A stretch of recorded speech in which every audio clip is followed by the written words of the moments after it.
एक बार नारद जी को यह अभिमान हो गया कि इस पृथ्वी पर कोई और भगवान विष्णु का भक्त उनके बराबर नहीं है। उनका व्यवहार भी इस भावना से प्रभावित होने लगा। वे केवल भगवान के गुणों का गान ही नहीं करते थे, बल्कि अपने सेवा कार्यों का भी विस्तार से वर्णन करने लगे। लेकिन भगवान से कोई बात छुपी नहीं रहती। उन्हें तुरंत यह पता चल गया। उन्होंने सोचा, अपने भक्त का पतन वे कैसे देख सकते थे। इसलिए उन्होंने नारद जी को इस दुष्प्रवृत्ति से बचाने का निर्णय लिया। एक दिन नारद जी और भगवान विष्णु वन में साथ साथ जा रहे थे। अचानक विष्णु जी एक वृक्ष के नीचे थक कर बैठ गए और बोले, भाई नारद जी, हम तो थक गए हैं, प्यास भी लगी है, कहीं से पानी मिल जाए तो लाओ। हम प्यास के मारे और आगे नहीं चल पा रहे हैं, हमारा गला सूख गया है। यह सुनकर नारद जी तुरंत सावधान हो गए। भगवान के सामने भला वे प्यासे कैसे रह सकते थे। उन्होंने तुरंत कहा, भगवान, मैं अभी लाता हूं, आप थोड़ी देर प्रतीक्षा करें। नारद जी दौड़ पड़े।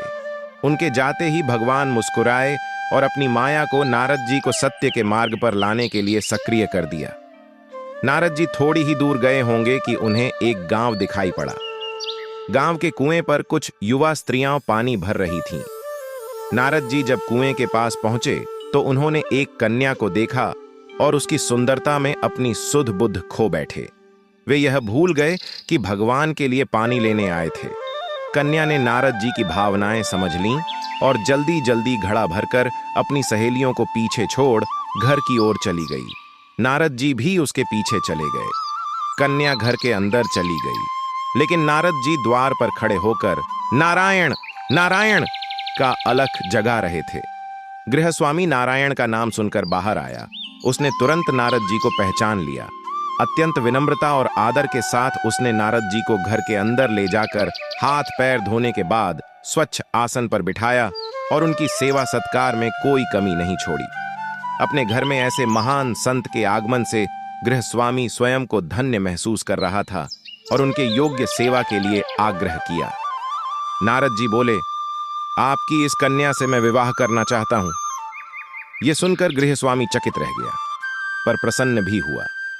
उसने तुरंत स्वीकृति दे दी और नारद जी को अपने घर में रखा। कुछ दिन पश्चात शुभ मुहूर्त में कन्या का विवाह नारद जी के साथ कर दिया गया।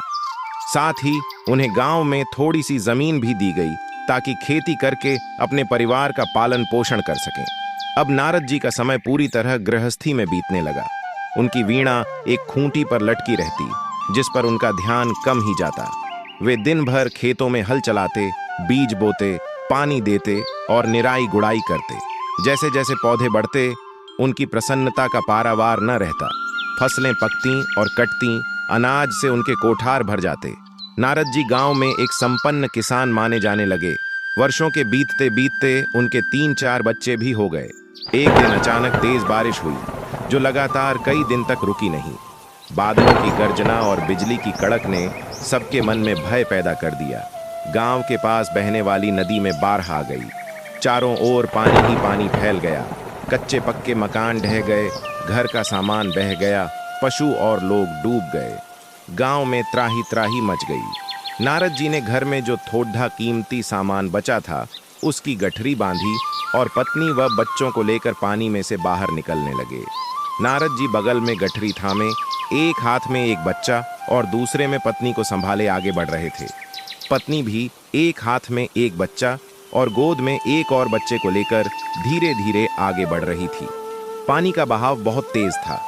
अचानक नारद जी ठोकर खा गए और गठरी बह गई। नारद जी ने सोचा, मन मसोसकर फिर कमाई करेंगे।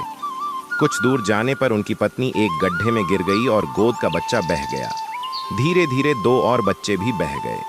नारद जी और उनकी पत्नी अत्यंत दुखी थे। वे रोते और एक दूसरे को सांत्वना देते हुए किसी ऊंची जगह की तलाश करते रहे। वर्षों की गृहस्थी और सुख संपत्ति सब कुछ क्षण भर में नष्ट हो गया। नारद जी अत्यंत पश्चाताप और शर्मिंदगी में भगवान की ओर ध्यान करने लगे।